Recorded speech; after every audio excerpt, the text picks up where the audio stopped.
Hello, everyone. My name is Arman Aryan. I am a researcher and the founder of Protests for Men. In the last video, we talked about the first protest for men and fathers at Parliament Hill on May 6, 2023.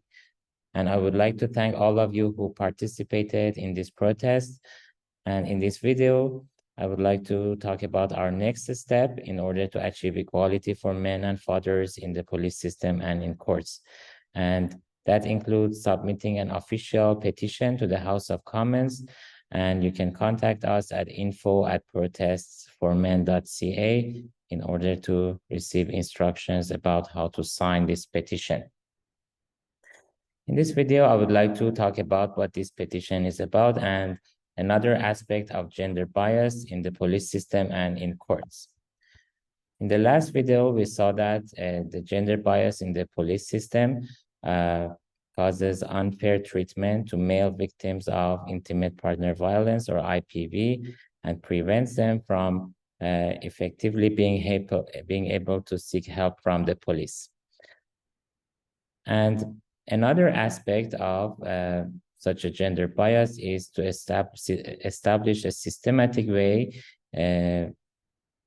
to establish false allegations. False allegations is the allegation of a crime by the claimant while no crime has actually happened. In any system, false allegations will happen in a certain amount and in a low percentage. But as long as the system is non-gender biased, these false allegations will happen in each gender almost equally and in a low percentage. But when the system is biased against a certain gender, then the false allegation, the percentage of false allegation will increase significantly in that gender. We would like to talk about false allegations in the context of domestic violence. So let's first look at why this topic is important and what type of effects will it have on the victims of false allegations in this context. So first, regarding domestic violence allegations and why they're important, we have to mention that in United States, it's estimated that at least 25 to 50% of child custody disputes involve allegations of domestic violence. And the reference is mentioned here. Again, similar to last time, I will include all the references. And false allegations of domestic violence has been described as a silver bullet in custody disputes, and because of their potential impact on decisions regarding access to the child. And therefore, false allegations in the context of domestic violence can lead to parental alienation. And we talked about parental alienation last time and the negative effects of parental alienation on the victims and how it can contribute to the higher male suicide rate. And false allegation itself can lead to parental alienation, and we already know the negative effects of parental alienation, which was discussed in the last video. In addition to that, false allegation by itself has negative effects on the victims, and false allegation victims are shown to suffer from permanent personality changes, paranoia and anxiety, social withdrawal, and a fractured social network. And false allegation in a domestic violence context, unfortunately, appears to be under-researched and is potentially more prevalent than has been recognized to date. Now, regarding false allegation in domestic violence cases and gender bias in policing, the double standard in policing causes fundamental and systematic problems for male victims of IPV. So as I mentioned earlier, this has two main aspects. One aspect is that these victims are not able to effectively seek help from the police, which was explained in the last video. And the other aspect is regarding a systematic way to establish false allegations.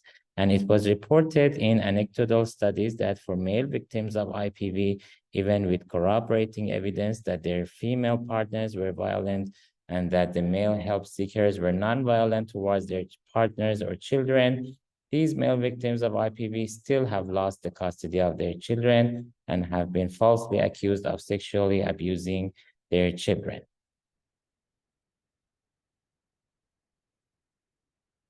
And male victims of IPV have reported that their complaints concerning their female partners have not always been taken seriously, while their partners' false allegations have been reportedly given a serious weight during the judicial process. And this is aligned with the belief of experts that the burden of proof for IPV victimization is high for men because it falls outside of the common understanding of gender roles. And in another study, with reference mentioned here, other men reported that their female partners misused the legal system to inappropriately block access between them and their children or to file false allegations with child welfare services. So this argument shows the significance of establishing a non-gender-based approach in the police system. And this is what this petition, this official petition is about. And we are asking the parliament to establish rules and policies that are non-gender based and to define strict criteria to judge or decide in each domestic violence case. And so our next step will include submitting an official petition to the House of Commons. This petition is regarding gender equality in policing in domestic violence cases. And the goal is to provide a fair treatment for all victims of domestic violence and IPV, regardless of their gender, and to prevent a systematic path to establish false allegations in the context of domestic violence. Like I said, we would like to ask the parliament to establish these rules and also to form a committee that supervises implementation of these rules, because the rules have to be non-gender based and also they have to be implemented. So that's why formation of a committee that supervises implementation of these rules is also important. And also we would like this committee to be able to accept complaints about gender equality in policing in domestic violence cases and to report back to the parliament. And regarding more details about this petition, please visit our website at protestsformen.ca. And you can also search for the expression paper petition for the House of Commons in order to look at the procedure about this type of official petition for the parliament. And you'll see that this type of petition requires original signatures on the document.